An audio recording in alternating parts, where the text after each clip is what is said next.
ಮನೆಯೊಂದರ painting ಕೆಲಸಕ್ಕೆ ಬಂದಿದ್ದ ಯುವಕನೋರ್ವ ತನ್ನ ಕೈಚಳಕ ತೋರಿಸಿ ಲಕ್ಷಾಂತರ ರೂಪಾಯಿ ಮೌಲ್ಯದ ಚಿನ್ನಾಭರಣ ಹಾಗೂ ನಗದನ್ನ ಕಳವು ಮಾಡಿದ ಪ್ರಕರಣಕ್ಕೆ ಸಂಬಂಧಿಸಿದ ಆರೋಪಿಯನ್ನ ಬಂಧಿಸುವಲ್ಲಿ ಸಿರ್ಸಿಯ ನಗರ ಠಾಣೆ ಪೊಲೀಸರು ಯಶಸ್ವಿಯಾಗಿದ್ದಾರೆ.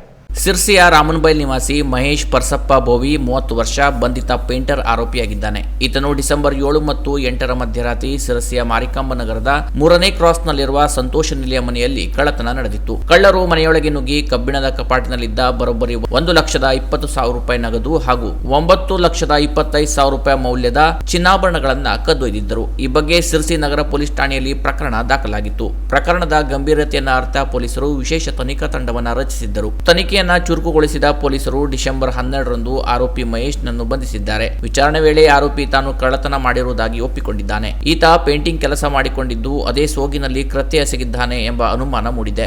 ಬಂಧಿತನಿಂದ ಪೊಲೀಸರು 8,75,000 ರೂಪಾಯಿ ಮೌಲ್ಯದ ಚಿನ್ನಾಭರಣಗಳು ಹಾಗೂ 70,000 ರೂಪಾಯಿ ನಗದನ್ನ ವಶಪಡಿಸಿಕೊಂಡಿದ್ದಾರೆ. ಅಲ್ಲದೆ ಕೃತ್ಯಕ್ಕೆ ಬಳಸಿದ ಹೋಂಡಾ ಆಕ್ಟಿವಾ ಬೈಕ್ ಸೇರಿ ಒಟ್ಟು 9,95,000 ರೂಪಾಯಿ ಮೌಲ್ಯದ ಸ್ವತ್ತುಗಳನ್ನು ಜಪ್ತು ಮಾಡಿಕೊಳ್ಳಲಾಗಿದೆ. ಆರೋಪಿಯನ್ನ ನ್ಯಾಯಾಲಯಕ್ಕೆ ಹಾಜರುಪಡಿಸಲಾಗಿದ್ದು ಆರೋಪಿಗೆ ನ್ಯಾಯಾಂಗ ಬಂಧನ ವಿಧಿಸಲಾಗಿದೆ. ಈ ಕಾರ್ಯಾಚರಣೆಯಲ್ಲಿ ಸಿಪಿಐ ಶಶಿಕಾಂತ್ ವರ್ಮಾ ಅವರ ಮಾರ್ಗದರ್ಶನದಲ್ಲಿ ಪಿಎಸ್ಐ ನಾರಾಯಣ್ ರಾಥೋಡ್ ನೇತೃತ್ವದ ಅಪರಾಧ ವಿಭಾಗದ ಸಿಬ್ಬಂದಿಗಳಾದ ರಾಮಯ್ಯ ಪೂಜಾರಿ, ಸದ್ದಾಂ ಹುಸೇನ್, ಹನುಮಂತ್ ಮಕಾಪುರ, ಚನ್ನಬಸಪ್ಪ ಕ್ಯಾರ್ಕಟ್ಟಿ, ಸುನಿಲ್, ಹನುಮಂತ್ ಕಬಾಡಿ, ರಾಜು ಎಂ ಹಾಗೂ ತಾಂತ್ರಿಕ ವಿಭಾಗದ ಉದಯ್ ಗುನ್ಗಾ ಮತ್ತು ಬಬನ್ ಕದಂ ಪಾಲ್ಗೊಂಡಿದ್ದರು. Canara plus news, Sirsi.